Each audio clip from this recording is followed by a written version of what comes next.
former Olympian Tiger Shaw, and is president and CEO of USSA, snowboard and skiing, and Mike Savage, who is a program director at CVA and local native and quite an accomplished skier in your own right. Yeah, I mean, you get up to that level, it's quite an experience. And first of all, I want to thank you and all the athletes for how gracious they've all been.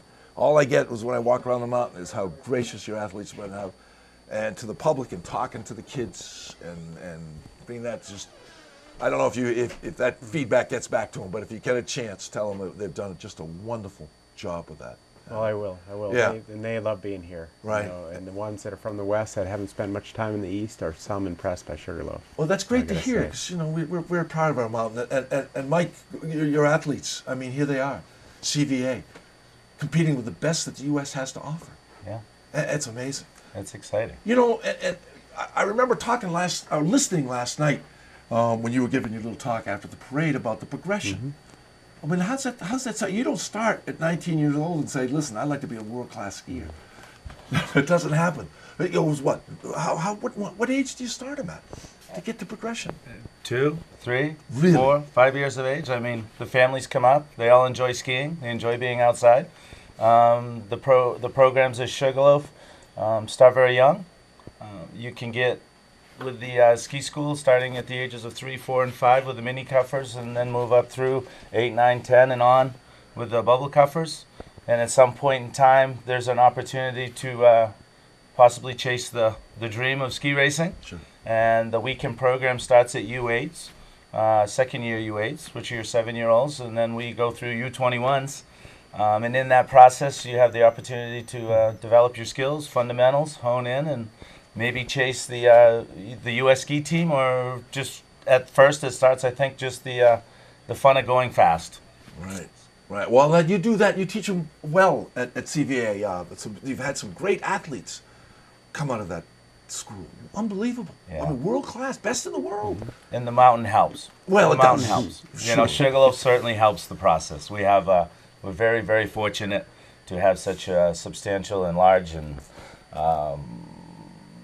really big mountain for the East Coast. It's like any sport. I think not everyone's going to make it to the top because everybody can't be the best. But what I've noticed the CVA does, it makes you the best you possibly can be. Absolutely, and that's one of the missions we have at CVA. Once you get there, if that is your journey and a part of your dream, we try to offer everybody the opportunity to be the best that they can be. Sure. And if that best is good enough, you end up at the U.S. ski team level. Right, and it's not just, but it's snowboarding and it's skiing and it's half pipe. It's all sorts of stuff that weren't available when I was a kid. From those what Seth Westcott does, those border crosses. Boy, that would have been fun. We did that as kids going down the trail. Yeah, Just we fighting made our each own. other. We made our own. But then how does CVA partner with the U.S. ski team? How does that work? Well, obviously we're a USSA club, so a lot of the direction, the philosophies and stuff come from USSA and coaches' education and what's happening in the world, and we move that through progression. And as the athletes, like I said, accomplish and commit to the sport, they have the opportunity in the progression in the pipeline to move up through the system to maybe one day end up with the U.S. ski team. So Tiger, you guys have you watch these kids as they develop. I mean, as a U.S. U.S. ski team, when do you first start picking out kids? At what age do you say, "Ooh, we'll just keep an eye on this kid"? Well, it's actually a process and a system that runs quite well, and it's been in place for 30, 50 years really, where there's 413 alpine clubs in the United States, and CVA is a very big and very important one of them. And as athletes get to the top of their club and as they compete locally, then within their state, and then regionally, there's this sort of roll-up process that goes on during the season. It culminates at the end of the year, whether you're under 14-year-old, under 16-year-old, under 18-year-old, and then there are regional events, and from the regional events you can make it to national events when you're older. And there is a certain degree of scouting, so to speak, meaning we're watching kids, we're like, boy, that kid really skis well, and And we use that more to help the clubs and make sure the clubs are receiving the latest, greatest, best information from the World Cup about what are the best ways to ski, what are the best ways to train and teach kids to ski. You know, the thing a lot of people forget is a lot of the club leadership in the United States were former World Cup coaches on the U.S. ski team, who retired from the U.S. ski team and went back and they run the clubs around the country. And that's wonderful because then you have this acumen, you have this incredible knowledge at the local level, like through Mike. And it's exactly that produces great ski racers. And they work their way up through the system. It's all timing and placement, and you can think of it as a big pyramid. And eventually, at the older ages, it culminates in something like this, the national championships. And the fastest ones that do well and meet what we call international markers. So junior world championships, races called Topolino, which are the younger ages, but a world championships of the younger ages. There's an event in Canada called the Whistler Cup. There are our own under-16 national championships. All of these events, the best kind of percolate to the top. So there's unlike, it's a little bit like the Billy Bean story in Moneyball. Right. You don't really need to judge them. You need to train them, teach them, and make sure they're better skiers, constantly working on that. But it's all about time and placement. So the winner's the winner. So by hook or by crook, however you get from that start one to the finish, if you're the fastest, you're the fastest, and that really carries you forward. Right, right. And so was this same system when you were coming up through? Was this same system? Amazingly enough, it was almost exactly the same 30 years ago.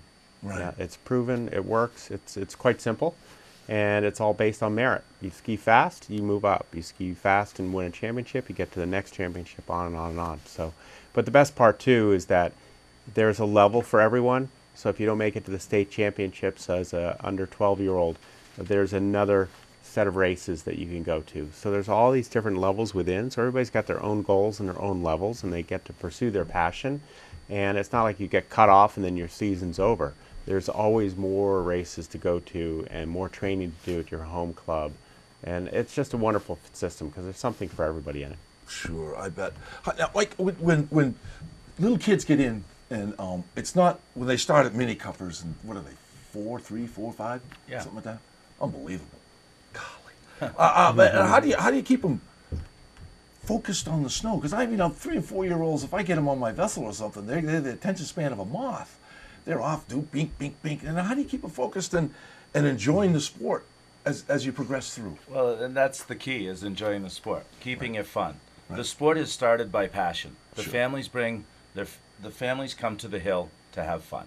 They enjoy being outside and they enjoy the wonderful snow that the winter brings. So at that point, making sure that there will be different challenges. There's stress, there's travel, there's a lot of things that can start to change the feeling of just going up for the weekend to your condo and enjoying the mountain. But it really comes back to, is everyone still having fun in the process? Sure. So you need to be spontaneous as a coach. You need to really think about, what do I need to do to keep this group or this group or this group having fun?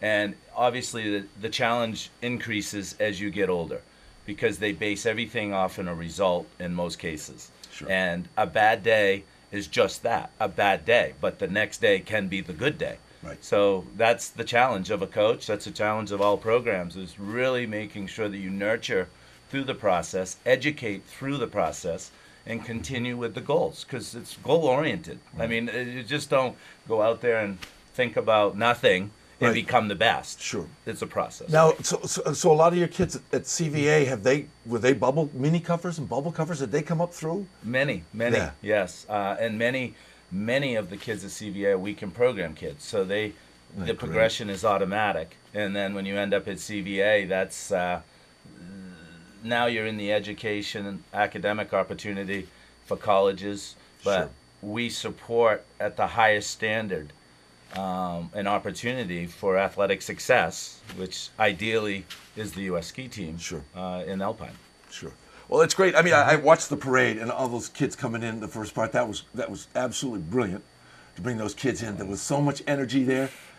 They in their mind, this whole thing is all part of them too. I watched them at the bottom of the race and look at those racers, and somehow in their mind, they're all part of this. Whoever's making those turns phenomenal. It's just a wonderful program to bring them up so that the energy level is just.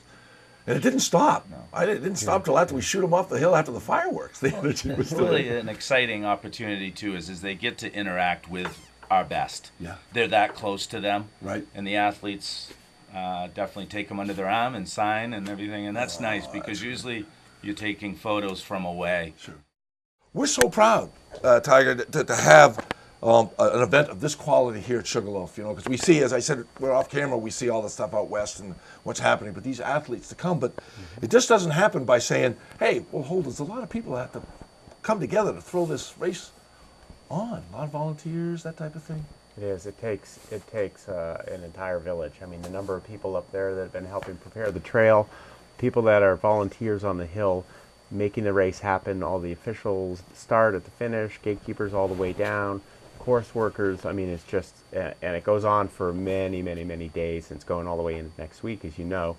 Right. And the technical delegates are the ones who are in charge of the race. The one's from Eastern Canada, one from Western United States. So it's a big effort. And but again, the passion is there too. So the people usually doing that are just loving what they do. But that doesn't make it any easier if it's a little cool and it's a little windy up there, and they have to be out there all day. I know the volunteers too from the Sugarloaf Ski Club are Yeah. up there trying to, making things work. A lot of them were ex-collegiate racers themselves, or local racers, or just people who like to go as fast as they can around the gates. You can see these athletes.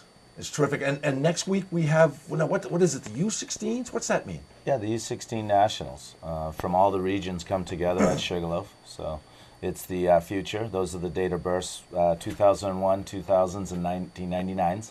And they are going to, from each region, there's going to be a shootout amongst the best in the country from their championship events to get here. So these are kids that you're keeping a keen eye on too, I would imagine. Exactly. 16. I mean, you really will see the best, especially the best women in this group. So they're 14, 15, 16 years old by the time they get here to this event. And the best ones here will tend to be the best ones when they're 18, 19 amongst the women. Amongst the men, there'll be an order, there'll be some hot racers, and the next year it could flip and be totally different. The next year, and then it really doesn't settle down till their early 20s. Right.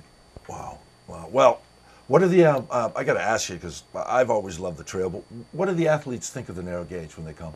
They're impressed. Yeah. They're impressed. I mean, some of our team members who raced in the World Cup and had a little bit of trouble with the course yesterday, in the men's GS. So it's not easy. It is actually perfect for a national championship. So it's tough enough that it challenges the very best, but it's not so incredibly difficult that a young kid who's made it to the U.S. Nationals doesn't have a chance. And in fact, speaking of young kids, I mean, we had an under 18-year-old, Nina O'Brien, won the women's giant slalom and dusted all the U.S. ski team members. Good and for then also in the men in the Super G, Drew Duffy, who is, I think he's 19, maybe 20. So he also beat a lot of our mid-20s, late 20s, early 30s downhill Super G racers from the U.S. ski team. So it's really fun to see kids rise up like that and surprise themselves and win national championships. He started back in the pack.